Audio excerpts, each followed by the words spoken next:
Маша, дед чихает! Дед чихает! Хорошо, что я уже позаботился об этом вопросе и заказал капли в нос на аптека.ру. Доставили быстро. Держи, дед, не чихай.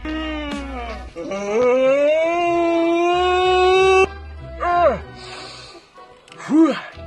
Спасибо, внучок. Не за что, дед, не чихай, а то каждый раз после тебя ремонтировать крышу выходит дорого.